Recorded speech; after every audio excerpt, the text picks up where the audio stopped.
6th April 2025. This will be a memorable date for me. आज का video special है क्योंकि I got to see two of my childhood idols. आज के video में मैं कोई मैच की एनालिसिस या टैक्टिक्स के बारे में नहीं बात करने वाला, बट ये मेरा फर्म बिलीफ है that sports, cinema and books, these can teach you about life more than any school or college ever can. Hello guys, I'm Arjun and welcome to Football Crazy Boy.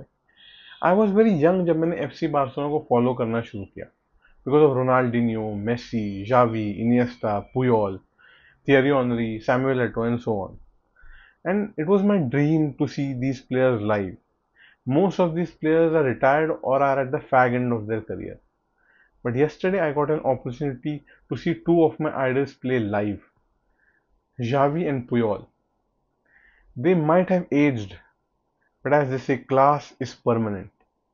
It was a symphony to watch them play. It was absolute delight. मैंने FC Barcelona को देखना शुरू इसलिए किया था क्योंकि they gave a feeling of family to me. वो जिस तरीके से एक दूसरे के लिए खेलते थे, it was unmatched. मुझे बार्सिलोना ने बहुत इंपॉर्टेंट लाइफ लेसन सिखाया that it's not about success, it's about the journey. FC Barcelona match सिर्फ जीतने के लिए नहीं खेलती थी, वो अपने फैन को जॉय देने के लिए मैच खेलते थे, और कल भी it was a joyful ride.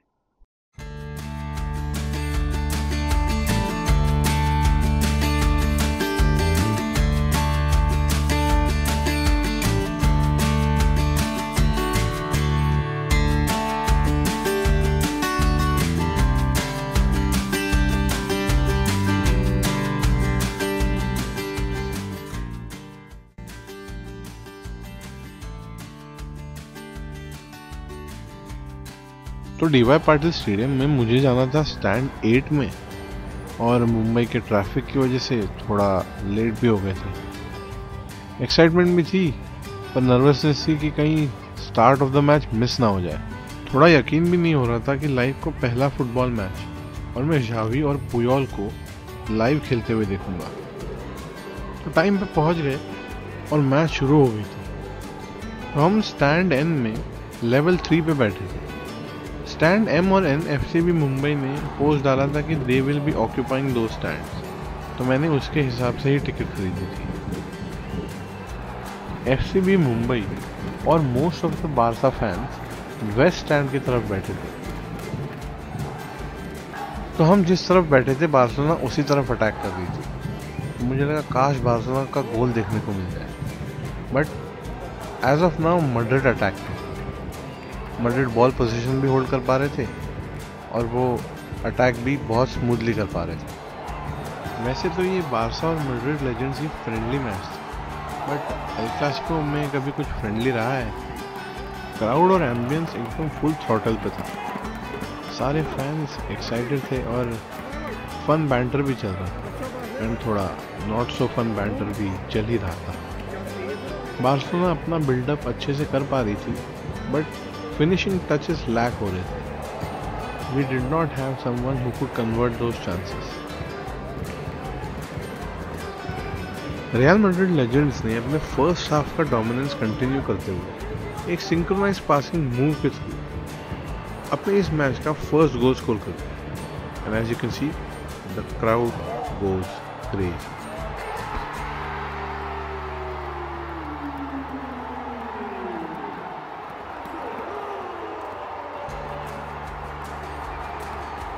तो फर्स्ट हाफ खत्म हो गया और बार्सिलोना अब ऑपोजिट एंड पे अटैक कर रही थी। Although we were trailing, I was happy to see my idols playing. Xavi was magical. His touches, his movement was outstanding. And Puyol, oh captain, my captain. Puyol के कुछ defensive actions और movements, कुछ sliding tackles से मुझे लगा कि he is rolling back the years. And the traditional Barcelona build-up, the tiki-taka passing, ये देख के मुझे लगा कि ये इस एज में एज लेजेंड्स ऐसा खेल रहे हैं, तो ये अपने प्रोफेशनल करियर के टाइम क्या पासिंग करते होंगे। इट गेव मी मोटिवेशन कि कैम्प नाउ पे जाके तो देखना ही है इस टीम को खेलते हुए। इवेंट ऑर्गेनाइजर्स ने लेजेंड्स एल क्लासिको को बहुत ही फैंटास्टिक एम्बियंस दिया।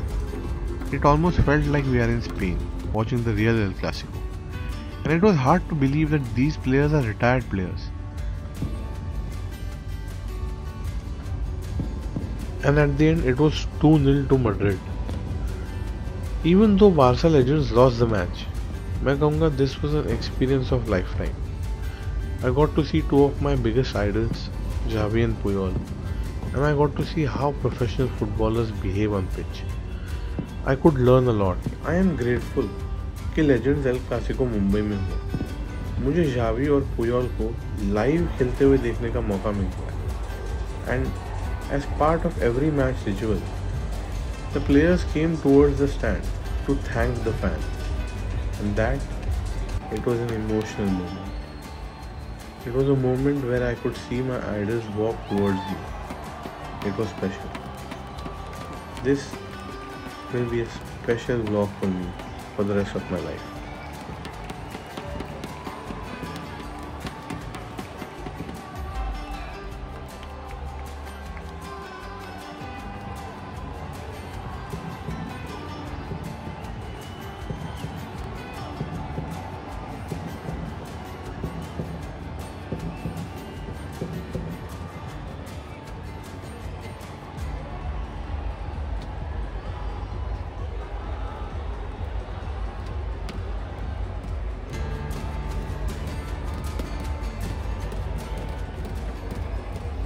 So my experience of watching my childhood idols was absolutely special. The result might not have been favorable. Barca lost the match 2-0. But win, lose or tie, Barca till I die. And as I say, the destination is not important. The journey is important. And with FC Barcelona, the journey is always beautiful.